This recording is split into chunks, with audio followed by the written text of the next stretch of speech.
গাজার উত্তপ্ত মাটি আবারও রক্তাক্ত।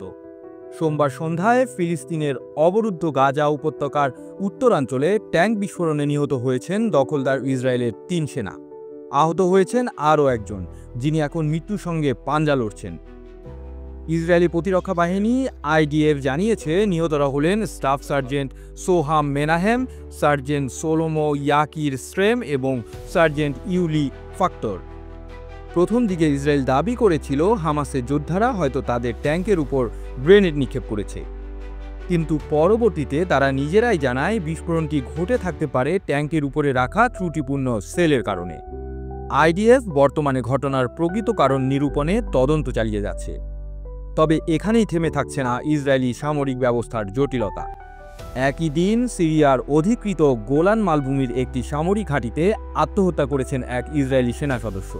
জানা গেছে ওই সেনা নাহাল ব্রিগেডের অন্তর্ভুক্ত ছিলেন এবং গাজায় সামরিক অভিযানে সক্রিয়ভাবে অংশ নিয়েছিলেন। এই আত্মহত্যার ঘটনা নিছক বিচ্ছিন্ন নয়, গত 10 দিনের ব্যবধানে এটি তৃতীয় ইসরায়েলি সেনা আত্মহত্যা, যা গভীর উদ্বেগের জন্ম দিয়েছে। IDF-এর বিবৃতিতে শুধু মৃত্যু তথ্য জানানো হলেও আত্মহত্যার পেছনে মানসিক চাপ, যুদ্ধজনিত ট্রমা এবং নৈতিক সংকটের সম্ভাবনা অস্বীকার করা যাচ্ছে না। ফিলিস্তিনের ইসরায়েলে দীর্ঘদিনের দমন নীতি, সামরিক অভিযান এবং সাম্প্রতিক গণহত্যার অভিযোগ আন্তর্জাতিক অঙ্গনে প্রশ্নের মুখে পড়েছে।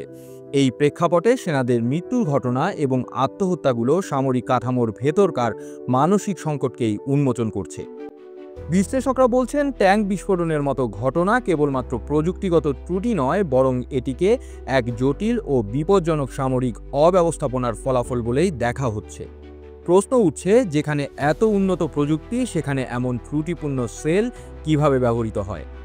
এদিকে যুদ্ধক্লান্ত ইসরায়েলি সেনাদের মানসিক অবস্থা এবং ফিলিস্তিনে তাদের ভূমিকা নিয়ে অভ্যন্তরীণ বিতর্ক তীব্র হচ্ছে। সেনাবাহিনীর ভেতরে তদন্ত শুরু হলেও সেই তদন্ত কতটা স্বচ্ছ হবে তা নিয়েও আছে সন্দেহ। বর্তমান পরিস্থিতিতে এটা স্পষ্ট যে গাজায় চলমান সংঘাত শুধু ফিলিস্তিনিদের জন্য নয়, ইসরায়েলি বাহিনীর জন্য এক বিষাক্ত বাস্তবতায় রূপ নিচ্ছে। সামরিক সক্ষমতার সঙ্গে মানবিক ও মানসিক সক্ষমতার ভারসাম্যহীনতা বড় ধরনের সংকট তৈরি করছে ইসরায়েলি বাহিনীর অভ্যন্তরে। আপনারা দেখছিলেন প্রতিদিন সকাল।